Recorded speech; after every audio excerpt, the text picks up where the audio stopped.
ça, welcome back, ça dit quoi les gens? Alors aujourd'hui, on se retrouve pour la dernière vidéo de 2023. Je vous la filme exactement le 31 décembre.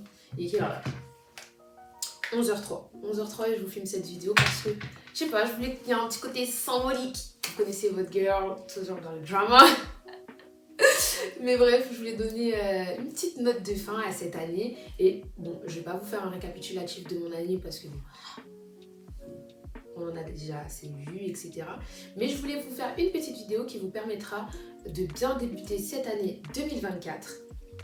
Donc là, nous sommes sur les derniers jours. On a déjà parlé de plein de choses, mais je pense qu'il y a une chose dont on doit reparler, dont j'ai parlé dans une de mes vidéos. Je crois que c'était la vidéo 3 mois pour réussir, je crois. Ou reprogrammation, je sais plus. En tout cas, c'était sur une de mes vidéos mindset et je vous avais parlé du self-sabotage. Le fait de se saboter soi-même. 2024, même si on dit que oui, bon, des fois il y a des gens qui nous mettent des bâtons dans les roues ou ton ennemi n'est jamais loin, moi je tenais quand même à remettre en lumière le fait qu'on s'auto-sabote énormément et comment faire pour arrêter de faire tout ça et comprendre le pourquoi du comment on fait tout ça. C'est aujourd'hui qu'on voit ça dans cette vidéo. Alors, on va commencer. Je vais mettre mes petites lunettes d'expert pour bien lire parce qu'on est mieux qu'ici. Donc, le self-sabotage, s'auto-saboter, pourquoi ou comment? Alors, il y a plein de façons qui font qu'on s'auto-sabote tout au long de notre vie, tout au long de l'année. Je vais vous donner quelques petits exemples et je vais vous expliquer... Merci Fédresse. Et je vais vous expliquer le pourquoi du comment dans la suite. Alors, première chose, la procrastination. Oui, on en entend parler matin et midi soir, but it's true. C'est vraiment vrai. La procrastination, c'est vraiment s'auto-saboter. Parce que tu te dis que tu peux faire ça demain, que tu peux faire ça demain, que tu peux faire ça demain, que tu peux faire ça demain. But, qui vous a dit que vous serez là demain en fait? Il y a un verset de la Bible qui dit ça, hein, qui dit en gros, faut pas être prétentieux dans la vie. Arrête de croire que tu seras là demain. Si tu as des choses à faire, fais-les maintenant. J'extrapole, je dis ça avec mes mots. Je mets le verset juste ici.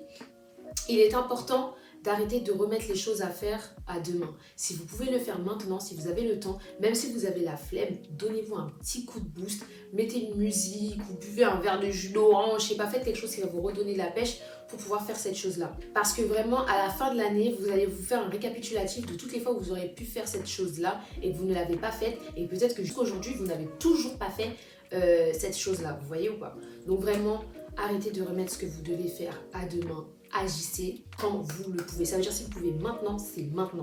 Moi, franchement, je crois que je vais dire, ouais, à un moment, j'étais la reine j'étais la reine de la procrastination. Mais ces derniers mois, j'ai vraiment cherché à travailler sur le fait de faire ce que je devais faire aujourd'hui.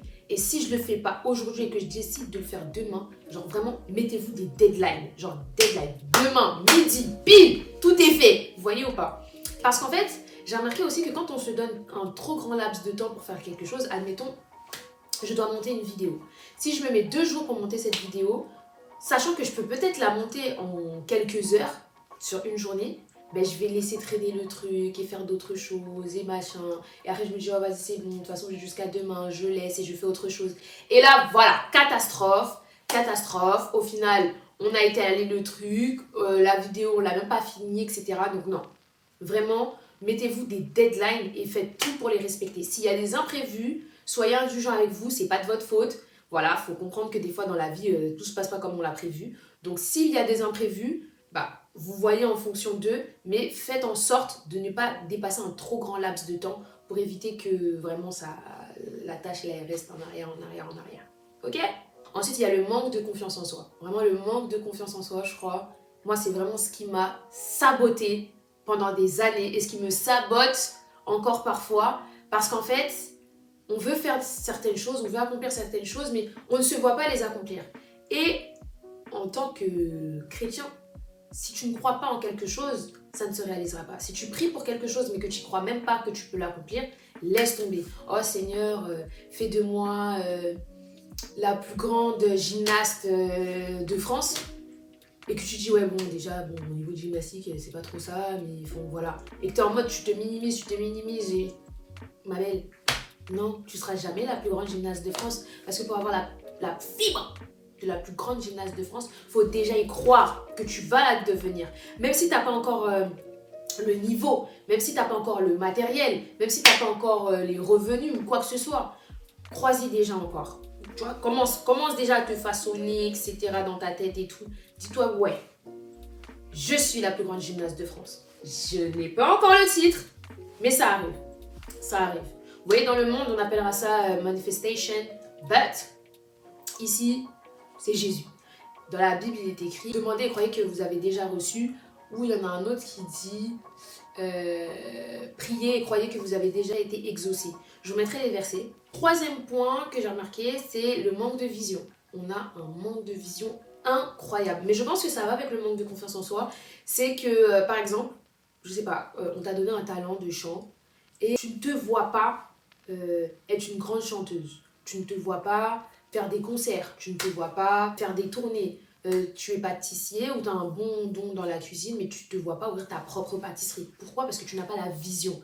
Et ça, parce que tu vas avoir une certaine relation avec Dieu, Dieu va te placer sa vision et tu vas voir à quel point sa vision, elle est énorme. Toi, tu te disais, ouais, vas-y, je vais vendre des gâteaux sur Instagram. Lui, il te voit ouvrir l'une des plus grandes pâtisseries de ta ville. Tu vois ou pas?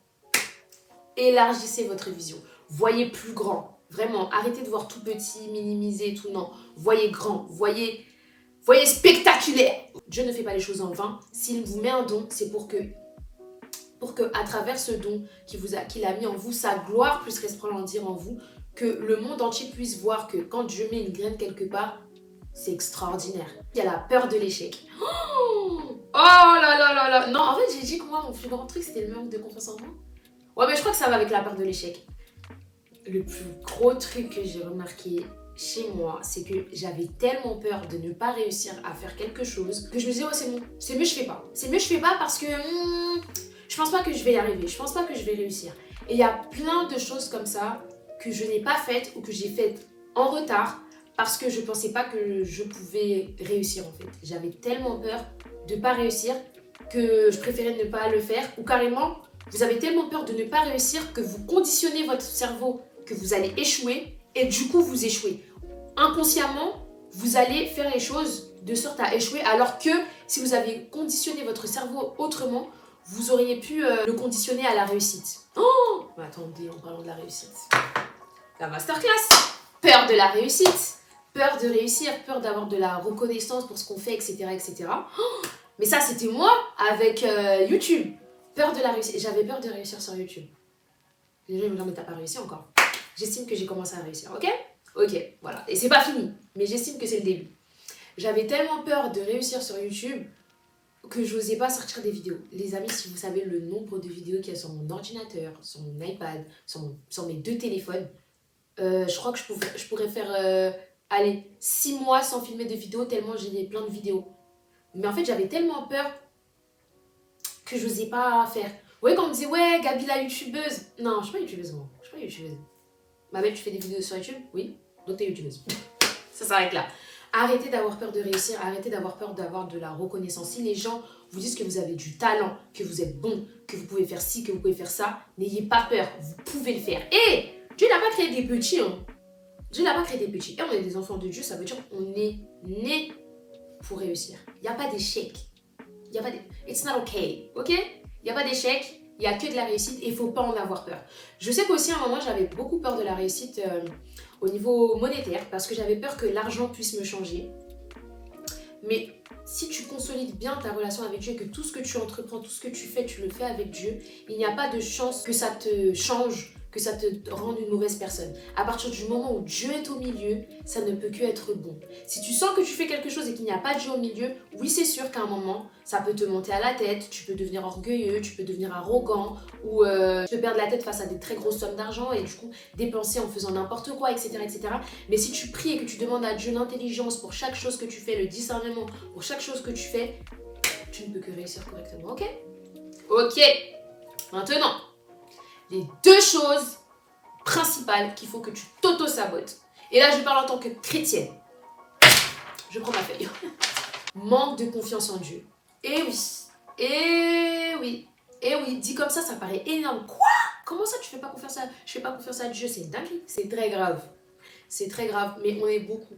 à être comme ça. Et beaucoup, en étant chrétien, en allant à l'église, on n'a pas tant confiance en Dieu que ça. Parce qu'en vrai, si on avait confiance en Dieu, on ferait tout. Dès qu'on a une idée, on prie, Seigneur, est-ce que c'est bon, ok, on fait, on se donne à 100%. Il manque d'obéissance parce que Dieu nous a dit de faire les choses et de faire les choses à 100% en fait. Dieu n'aime pas les à moitié, un petit peu, si ça, non. À 100%. Soit tu fais les choses, soit tu les fais pas en fait. Quand tu les fais, il faut que tu places toute ta confiance en Dieu. Écoute Seigneur, j'ai prié pour ça, tu m'as dit go fais-le, je te fais confiance. Je sais peut-être pas forcément comment je dois m'y prendre, tu vas me montrer. J'ai peut-être pas forcément les moyens, mais je sais que tu vas pourvoir tout pour ta gloire en fait. Ok? Arrêtez de douter. Lorsque vous doutez de vous, lorsque vous doutez de vos capacités, lorsque vous avez un manque de vision, etc., sachez que vous doutez du pouvoir de Dieu. On ne peut pas minimiser Dieu, les gars. Est-ce qu'on peut minimiser Dieu? Est-ce que Dieu, c'est notre petit? Non, Dieu, c'est pas notre petit. Vous savez, on ne peut pas douter de nous. Parce que si on doute de nous, c'est qu'on doute de lui. Non, nous, on n'est pas dans ça. Nous, on n'est pas dans ça. On ne doute pas de Dieu, ok? Ok. Deuxième chose, j'ai compris qu'on a un manque de connaissances dans les promesses de Dieu. Dieu nous a fait tellement de promesses dans la Bible, mais il y en a plein, j'ai l'impression qu'on ne connaît pas, ou qu'on connaît, mais vaguement, ou qu'on ne réalise pas la grandeur de ces promesses. Et je pense que c'est important de lire la Bible et de savoir ce que Dieu nous a promis, ce que Dieu veut pour notre vie. Et vraiment, moi, pour les petites parcelles que j'ai pu lire, c'est une dinguerie. C'est une dinguerie. Ce que Dieu prévoit pour nous, c'est exceptionnel. C'est pas petit, hein. C'est très grand. C'est même plus grand que ce que l'on a imaginé. Quand j'ai dit dans ma vidéo Healing Process, genre, nous, on peut avoir des goals, de la vision, on peut avoir des projets, etc., etc. Mais Dieu, il voit encore plus grand que ce que l'on voit. Genre même quand on voit loin, on ne voit pas aussi loin que ce que Dieu voit. Dieu, il voit le début et la fin. Maintenant, quand tu penses que Dieu, quand il fait un plan, c'est bon que ce soit. Toi, tu es là, tu dis, Seigneur, oui, fais en sorte que je puisse gagner un SMIC. Dieu, il est en mode, oh, comment ça un SMIC? Tu sais ce que je peux te faire gagner, moi? Oh, pourquoi tu me parles de SMIC? Dieu, il doit souffler. Hein. Dieu doit souffler. Hein. Nous, on a trop des petits plans, vrai de vrai. Moi, je viens de réaliser les petits goals que je me suis mis là, cette année. Bon, comment je me suis bien sabotée aussi cette année, mais les petits goals que je m'étais mis, Dieu, il a dit genre, ah, ma fille, c'est petit, hein. Toi, tu vois petit. Et c'est ça, en fait. Il faut vraiment qu'on prenne connaissance de ce que Dieu veut pour nous, mais à la hauteur de ce que Dieu veut pour nous. Vraiment, c'est pas être prétentieux, c'est pas être gonflé d'orgueil. Parce que Dieu, quand il fait les choses avec réalisme. Ça veut pas dire du jour au lendemain, vous allez être milliardaire sans rien faire. Non, pas du tout. C'est que Dieu, il a fait germer quelque chose en vous, une idée, un don, un truc, etc. Et que par cette chose-là, que vous voyez toute petite au départ, il va y avoir quelque chose de grand et énorme qui va sortir. Donc, vraiment, allez prendre connaissance des promesses de Dieu. Et je vous promets que ça changera totalement votre vision de la vie et votre ambition dans la vie. Vraiment. Je vais faire que d'enlever et remettre mes lunettes, les gars. Parce qu'en fait, j'aime pas avoir mes lunettes, mais j'ai besoin de lire. Donc, lorsque on a ce genre de comportement, on ne se rend pas compte, mais on bloque nos bénédictions. Quand tu procrastines, quand tu n'as pas confiance en toi, quand tu as peur de l'échec, quand tu as peur de... La peur, l'angoisse, l'anxiété, le stress, la fainéantise, etc. C'est des choses que Dieu n'aime pas. Et quand tu fais ces choses-là, tu bloques tes bénédictions. Comme je l'ai dit dans plusieurs vidéos, tu ne peux pas demander de réussir dans ce que tu entreprends quand tu ne prépares pas le terrain au succès. Tu vois, tu ne peux pas demander d'être riche si tu ne sais pas déjà gérer les petites sommes que tu as là. Tu ne peux pas demander d'être, je sais pas moi, la plus grande gymnaste de France si tu ne vas pas aux entraînements. Vous voyez, c'est quelque chose qui se prépare. La réussite, le succès, les bénédictions, ça se prépare. Avant que ça arrive, il faut préparer le terrain. Il faut prier, il faut jeûner, il faut lire la Bible, il faut demander à Dieu. Et ensuite, il faut aussi se mettre au travail. Comme il est dit dans plusieurs versets, tu fais ta part, Dieu fait la sienne. Dieu va faire sa part, mais toi aussi, tu as quelque chose à faire pour avoir accès totalement à cette bénédiction. Ok? Donc 2024, on ouvre les portes à nos bénédictions. Mais c'est comme si la bénédiction, c'était un invité. Typiquement, quand tu as un invité de choix, un invité de marque, tu vas pas l'accueillir dans le bordel, il n'y a pas à manger, il n'y a même pas de l'eau et tout. Non, tu as bien nettoyé ta maison, tu as rempli le frigo, il y a plein de jus. Toi-même, tu bois de l'eau, mais tu as acheté plein de jus, desserts, plusieurs choix, etc. Tu vois ou pas? Tu prépares bien. Bah, c'est exactement comme ça qu'il faut préparer tes bénédictions dans ta vie. Il faut que tu prépares ta vie de sorte à ce que quand tu les reçois, quelle grâce. Non, c'est bon. Donc moi, il y a une petite histoire que j'ai vue à travers des vidéos, la conférence CAI 2023 d'ICC. C'était sur le thème d'Esther, et on parlait beaucoup du livre d'Esther. J'ai compris qu'on pouvait rater des bénédictions bêtement, et que si toi t'es pas prêt, Dieu donne à quelqu'un d'autre. Si toi, tu n'es pas prêt, Dieu va voir quelqu'un d'autre qui est prêt et il va le faire réussir. Donc, dans l'histoire d'Esther, avant qu'Esther devienne reine, il y avait la reine Vashti. Et de base, quand tu as ce rôle de reine, tu vois, qui dit reine dit, je sais pas, dit grand pouvoir, dit quand même une certaine stature, une certaine position. Et vous voyez, Vashti, je vais dire qu'elle était un peu comme une femme trophée. Voilà, le roi la prenait juste pour l'exhiber et tout. Voilà ma meuf, voilà. Ouais, comme elle est belle, ouais, elle est belle. Wouh! Voilà, elle exposait devant les hommes, etc. Et ensuite, bon, maintenant vous l'avez assez vu, ma belle, sers-nous à manger et va dormir. Pourtant, on pourrait dire que c'était une femme qui avait quand même un peu de caractère, etc. Mais face au roi, elle s'imposait pas assez. Du coup, je pense que Dieu, vu qu'il a vu que elle avait pas le... Elle avait pas le... Vous voyez, elle avait pas le feu, la stature pour accomplir ce qui devait être accompli. Il a fallu mettre Esther. Et Esther, en fait, quand Mardoché lui a dit ma belle, je pense que Dieu, il t'a mis ici pour quelque chose et c'est pas pour rien. Je pense que c'est toi qui dois libérer notre peuple. C'est toi qui dois faire en sorte que notre peuple ne soit pas décimé. Ma belle, fais ce que t'as à faire. Esther, elle est en mode non, je pense pas que... Moi Mardoché, t'es sur moi. Moi, Dieu, il veut que ce soit moi qui libère le peuple. Mais c'est pas possible. Moi, je peux pas aller à l'encontre de ce que le roi il me dit. Genre, si le roi il me dit A, moi je fais A. Si le roi il me dit B, moi je fais B. Je vais pas faire les choses et me mettre moi en porte-à-faux. Mardoché lui a fait comprendre. Ma belle, toi, t'es là, tu penses à ton statut, à ton petit confort, à ton petit plaisir. Sache que si tu n'accomplis pas ce que Dieu t'a demandé, il va aller chercher quelqu'un d'autre. Et toi aussi, tu vas sauter. Comme Vashti. T'as vu comment Vashti? Voilà. Pareil. C'est soit tu réalises ce pourquoi on t'a appelé et tu fais les choses correctement, soit tu rates ta bénédiction. Et c'est tant pis pour toi. Et quand j'ai lu cette histoire-là, je me suis dit, en vrai, c'est vrai. Des fois, on se dit, ah, pourquoi un tel il réussit mieux que moi, un tel il réussit mieux que moi? En dehors des personnes mondaines, ce sont des personnes qui se donnent les moyens. Et ça, c'est un truc qu'il faut vraiment faire. Il faut vous donner les moyens. Des fois, on a l'impression qu'on donne tout, on fait les choses à 100%, alors qu'en vrai, on est genre à 45%, 60%. Il manque du pourcentage. Vraiment, faites les choses à 100%. Ne faites pas les choses à moitié. Ça, je vous le répète, c'est quelque chose qui est écrit dans la Bible. Dieu n'aime pas qu'on fasse les choses à moitié. C'est soit tu fais les choses à 100% et tu es sûr de réussir, soit tu vas faire les choses bare minimum, tu vas pas donner le maximum de toi, mais tu n'auras pas le maximum de résultats, tu vois. Je pense qu'il est important de comprendre qui on est, faire une analyse sur soi, voir quelles sont nos forces et nos faiblesses, et de pouvoir travailler pour essayer de compenser, maximiser nos forces. Là où vous voyez que vous avez des particularités, là où vous voyez que vous avez des facilités à faire certaines choses, là où vous voyez que vous avez un don, là où vous voyez qu'il y a des choses vraiment, vous êtes bon pour ça, mais donnez-vous à fond dedans. Mais donnez-vous à fond dedans. Je crois qu'on est trop dans une société où on nous conditionne à nous reposer sur nos acquis. On se repose énormément sur nos acquis et ça, c'est quelque chose vraiment... J'enlève les lettres, vraiment, faut qu'on arrête. Oui, ce qu'on fait, c'est bien, mais on peut faire beaucoup mieux. Et vous le savez. Je le sais, tu le sais, on le sait, nous savons, vous savez, ils savent. On le sait tous, ok? Prenez conscience des capacités que vous avez et faites-les fructifier. Et là où vous voyez que vous avez des difficultés, ne les laissez pas comme ça. Je sais pas, on va dire à l'école, vous avez des aptitudes, dans certaines matières vous êtes très très bon, dans d'autres matières vous êtes faible. Ne vous dites pas, oh bon vas-y de toute façon dans ça je suis pas bon, je vais que me concentrer dans les matières où je suis bonne. Très grosse erreur. Parce que vous savez, ces matières où vous dites que vous n'êtes pas très très bon, si vous travaillez un petit peu, vous pouvez avoir une excellente moyenne et peut-être être major de votre promo ou être le premier de votre classe, ou etc. Ne négligez pas les choses que vous voyez petites. Vous travaillez un petit peu, même si c'est peut-être dur, mais ça va vous servir. Avant, je me disais trop, ouais, je suis nulle en maths, c'est mort. Mais en première, il y avait le chapitre sur les probabilités. Et j'aurais très bien pu être en mode, ouais, je suis nulle en maths, c'est mort. Mais je sais pas pourquoi, j'ai eu des aptitudes sur ce chapitre-là. Et je me suis dit, en fait, les maths, ça va en vrai. Et j'ai commencé à beaucoup plus travailler sur les autres chapitres, etc.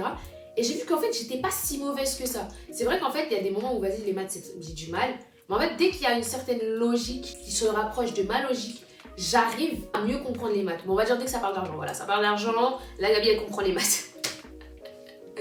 Mais vraiment, ne vous conditionnez pas à je suis nulle à ça, je suis faible à ça, etc. Non, dites-vous, j'ai peut-être pas encore le niveau sur ça, mais je peux m'améliorer. 2024, on se construit un mental de gagnant. Dieu est un Dieu d'excellence, de grandeur, de magnificence. Ça veut dire qu'il n'y a rien qui est zéro.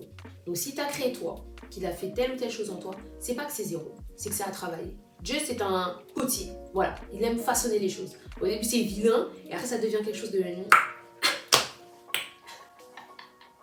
T'as capté ou pas? Voilà, on voit le potentiel.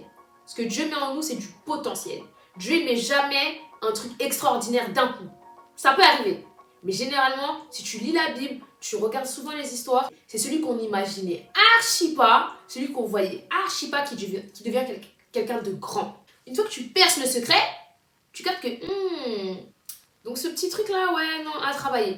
À travailler sérieusement, et ça va devenir quelque chose de très très grand. Dieu n'aime pas les fainéants. Dieu, c'est un Dieu de travail, de persévérance, de courage, de bravoure. Il aime les gens qui se donnent à fond pour accomplir ce qu'ils veulent accomplir. Je vais vous mettre quelques versets pour illustrer ce que je dis pendant que je parle. Lisez-les. Quand vraiment vous sentez que vous commencez à être découragé ou vous avez la flemme de quelque chose, ou voilà, lisez ces versets-là pour vous donner de la force. Ok? Vraiment, ces versets-là, ils sont là pour vous booster. Prenez-les pas comme une critique, mais prenez-les comme un boost. Non, moi j'allais dormir là. Dieu l'a dit. Tu dors encore? Et t'espères que... On dort plus ici. Enfin si, on dort pour se reposer. On dort pour se reposer quand même. Mais on va pas passer nos journées à dormir. Je vous mets aussi des versets pour la peur de l'échec. Sachez que la peur, l'angoisse et l'anxiété sont des choses que le diable met en nous pour nous empêcher d'atteindre nos bénédictions. Ce ne sont pas des choses de Dieu, ce ne sont pas des choses à garder. Cette année, vraiment, elle a été sur le thème de l'anxiété. J'ai vraiment fait beaucoup d'anxiété, comme je vous ai dit. C'est pas normal de se retrouver dans des états pareils, surtout quand tu crois en Dieu, parce que tu dois croire que Dieu fait les choses. Dieu est là pour toi, Dieu ne t'abandonne pas, Dieu est à tes côtés à chaque instant. Je comprends que ça ne sert à rien de stresser, ça ne sert à rien de faire de l'anxiété, ça ne sert à rien d'être dans le doute, ça ne sert à rien d'avoir des angoisses. Non, pourquoi? Parce que mon Dieu est là, mon Dieu va faire, mon Dieu ne m'oublie pas, mon Dieu m'a entendu, mon Dieu m'a vu et il va réaliser ce que j'ai demandé. Comme il est dit, je ne sais plus c'est dans quel verset, mais fais de l'Éternel tes délices et il te donnera tout ce que ton cœur désire. Et ça, c'est vraiment important. Mettez Dieu vraiment en première place dans votre vie. Dans tout ce que vous faites, dans tout ce que vous entreprenez, mettez Dieu en premier. Ah d'ailleurs, une chose que j'ai pas dite, que j'ai faite cette année pour mes business, etc., pour les choses que je veux réussir, c'est donner la dîme. Donner la dîme, pourquoi? Parce qu'il est écrit dans la Bible qu'il faut donner les prémices de ce que l'on reçoit pour protéger, parce que le diable est un esprit dévorateur. Ça veut dire des fois il fait des trous dans vos finances pour vous mettre dans des catastrophes, il vous fait des trous dans vos finances pour vous empêcher de pouvoir commencer ce projet que vous avez, etc. Mais faites en sorte de donner la dîme à Dieu, donnez des offrandes pour remercier Dieu pour ce qu'il fait dans votre vie et je vous promets que Dieu il va garder votre argent et il va le faire fructifier. Avant de commencer un business, vous priez. Si vous êtes, je sais pas moi, prestataire de service, avant de commencer le service, vous priez. Après le service, vous priez. Vraiment, mettez Dieu au milieu. Ça vous permettra d'avoir le cœur léger lorsque vous faites les choses parce que vous savez que Dieu est avec vous. Lorsque vous pensez que vous allez échouer en faisant quelque chose, c'est que vous doutez en fait des promesses de Dieu. Et vous ne pouvez pas douter de Dieu parce que Dieu n'est pas un Dieu faillible, Dieu n'est pas un homme pour mentir. Donc, quand il vous dit quelque chose, c'est que ça va se produire. Croyez-le, gardez-le en vous. Soyez ferme dans votre foi. Le diable là vraiment, il va vouloir vous faire douter, vous faire croire que Dieu n'est pas là, Dieu vous a abandonné alors que pas du tout. Be patient. Work hard. Voilà, soyez patient, travaillez dur et vous allez voir le résultat. Si Dieu a dit que vous alliez réussir ça parce que vous avez travaillé difficilement, etc., croyez-le. Même si ça peut prendre du temps, même si ça peut demander énormément d'énergie mentale et physique, etc., priez à Dieu pour qu'il vous fortifie, qu'il vous donne le courage de continuer, d'aller jusqu'au bout. Parce que Dieu a mis en vous quelque chose qui fait que vous allez produire de grandes choses. Dès que ce doute-là vient, vous lisez ces versets. Vous dites à Dieu, Seigneur, je commence à douter, j'aime pas, c'est pas bon. Refortifie-moi, Seigneur. Je sais que tu m'as dit que ça doit se faire, Seigneur. Vraiment, enlève ces mauvaises pensées de ma tête. Cette année 2024, les gars, je compte sur vous pour arrêter de vous auto-saboter et d'ouvrir la porte aux bénédictions. Parce que cette année, moi, je veux qu'on réussisse. Moi, je réussis, vous réussissez, on réussit tous. Et on fait des bêtes de témoignages pour que les gens disent, eh non, quand il y a Dieu là-dedans, là, c'est quelque chose. Vous voyez ce que je veux dire? On fait confiance à Dieu. On lui demande la vision et le discernement pour savoir si là où on va, c'est correct.